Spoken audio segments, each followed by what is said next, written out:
साल 2023 को international millets year घोषित किया गया था और जिसको सेलिब्रेट किया था हमारे माननीय प्रधानमंत्री मोदी जी द्वारा। आज के इस वीडियो में हम जानेंगे मिलेट्स क्या होते हैं, इनको हमें डाइट में क्यों लेना चाहिए, इसके क्या क्या फायदे होते हैं और ये कितने प्रकार के होते हैं। मिलेट्स जिन्हें कि आजकल सुपर फूड कहा जा रहा है, हमारी बॉडी के लिए काफी ज्यादा फायदेमंद होते हैं क्योंकि हमारी बॉडी को जो भी न्यूट्रिएंट्स चाहिए होते हैं वो सब इनमें पाए जाते हैं, जो कि हमारी कई प्रकार की बीमारी को कम करने में मदद करते हैं। क्या आप जानते हैं कि सुपर फूड्स कहे जाने वाले मिलेट्स भारत के सबसे पुराने मोटे अनाज हैं। 1960 के दशक में हरित क्रांति के बाद बढ़ती हुई जनसंख्या और भूख को मिटाने के लिए गेहूं और चावल की खेती पर ज्यादा जोर दिया गया, जिससे कि मिलेट्स धीरे धीरे गायब हो गए। हालांकि भारत के कई राज्यों में आज भी जैसे कि ज्वार, बाजरा, रागी इनको बोया जाता है, पर पिछले कुछ सालों से मिलेट्स पर काफी ज्यादा फिर से ध्यान दिया जाने लगा है। आप समझते हैं मिलेट्स क्या है। हमारे जो भी मोटे अनाज होते हैं उन्हें मिलेट्स का नाम दिया गया है, जैसे कि ज्वार, बाजरा, रागी, कोदो, कुटकी। पर इन्हें 3 भागों में विभाजित किया जा सकता है: पॉजिटिव ग्रेन्स, नेगेटिव ग्रेन्स और न्यूट्रल ग्रेन्स।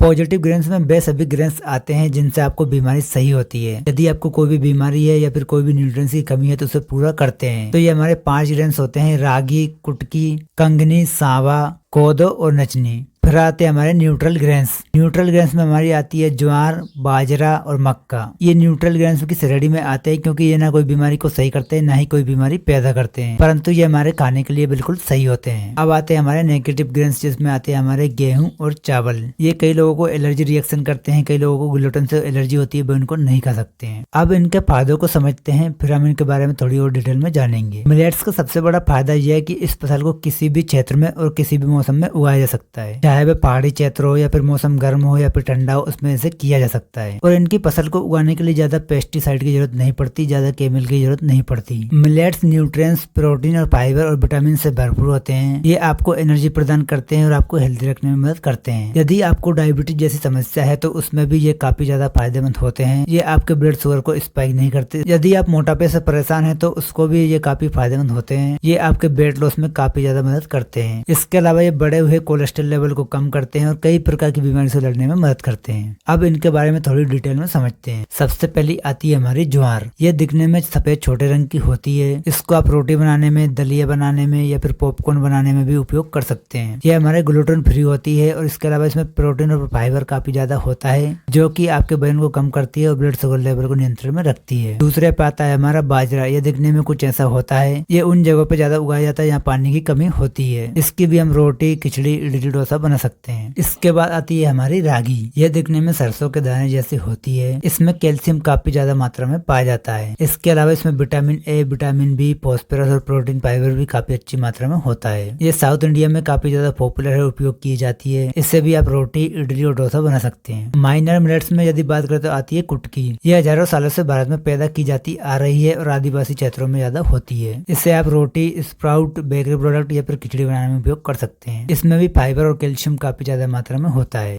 अब आती है हमारी कंगनी, जो कि एक प्रकार का चावल होता है। इसमें प्रोटीन और फाइबर काफी ज्यादा होता है। ये साउथ इंडिया में इसका ज्यादा उपयोग किया जाता है, आपके जोड़ों के दर्द और सूजन को कम करता है। अब आता है हमारा कोदो। ये 3000 साल पुराना हमारा मिलेट्स है। इसे आप बंजर जमीन में भी पैदा कर सकते हैं। इसमें भी प्रोटीन और फाइबर काफी ज्यादा होता है। इसका भी आप दलिया, इडली और डोसा बना सकते हैं। अब आता है हमारा सांभर राइस, जिसे छोटा चावल भी कहा जाता है। ये व्रत में आप कई बार उपयोग किए होंगे। इसके फायदे की यदि बात करें तो न्यूट्रिएंट्स से भरपूर होता है, आपको एनर्जी प्रदान करता है, आपकी इम्यूनिटी को बढ़ाता है। इसे आप उपमा, रोटी या फिर इस प्रकार उपयोग कर सकते हैं। तो दोस्तों ये थे मिलेट्स, जिसके बारे में हमने आपको बताया है। ये कितने प्रकार के होते हैं, आपके लिए कितने फायदेमंद होते हैं, कैसे उपयोग कर सकते हैं। आपके मन में कोई भी डाउट हो तो कमेंट सेक्शन में पूछ सकते हैं। बाकी वीडियो को लाइक करें, चैनल को सब्सक्राइब करें। इस तरह की इन्फॉर्मेटिव वीडियो आपके लिए लाते रहते हैं। दिल से धन्यवाद।